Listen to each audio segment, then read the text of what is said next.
Die nächste Geschichte heißt Verein, sonst allein. Weiter brauche ich gar nicht zu lesen, ist ja alles klar.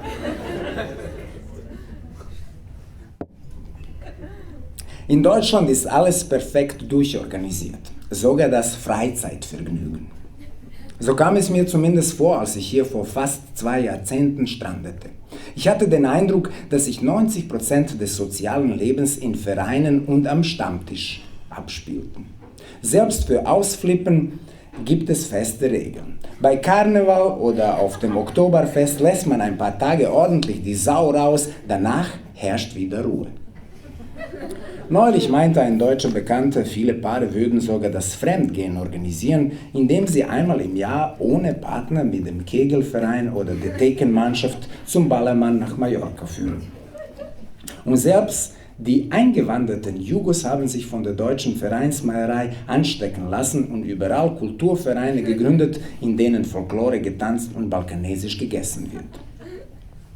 In Belgrad spielten Vereine kaum eine Rolle. Und die wenigen Leute, die Mitglied in Tanz-, Schach- oder Angelvereinen waren, galten als irgendwie merkwürdig. Wenn ich in Belgrad Fußball spielen wollte, ging ich einfach auf den Fußballplatz vor meiner Schule und spielte Fußball mit den Jungs, die gerade dort waren. Seit meine Tochter Maya in den Kindergarten geht, weiß ich, dass auch viele Kindergartenkinder einen vollen Terminkalender haben. Eines Morgens kam die Mutter ihrer Freundin Mia auf mich zu, begrüßte mich freundlich und sagte, Mia würde Maya gerne einladen. Das ist ja super, sagte ich, überlegte kurz und fragte, wann denn? Frau Braun lachte irritiert. Ja, irgendwann nach dem Kindergarten, damit die beiden bei uns zu Hause spielen können. Ich? Klar, gerne. Sie? Wann hat Maya denn Zeit? Nun ist 8:30 morgens zwar nicht gerade meine hellste Zeit, aber mit dieser Frage hätte ich auch um 8:30 abends nichts anfangen können. Ich? Maya hat immer Zeit zum Spielen.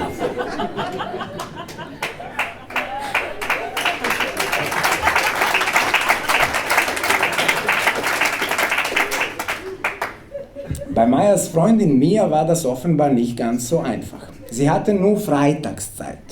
An den anderen Nachmittagen standen Chorsingen, Schwimmen, Ballett und musikalische Früherziehung auf dem Programm. Ich? Verstehe, dann morgen ist ja Freitag. Sie? Geht leider nicht, morgen ist Mia schon verabredet.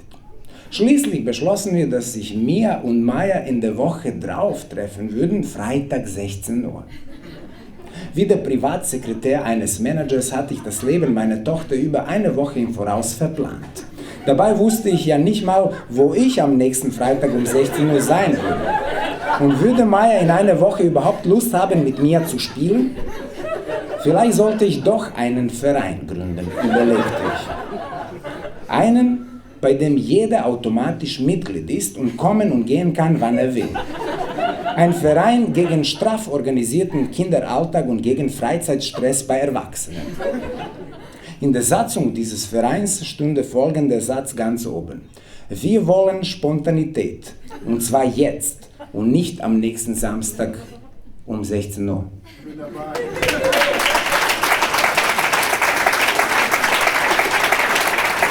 Dankeschön.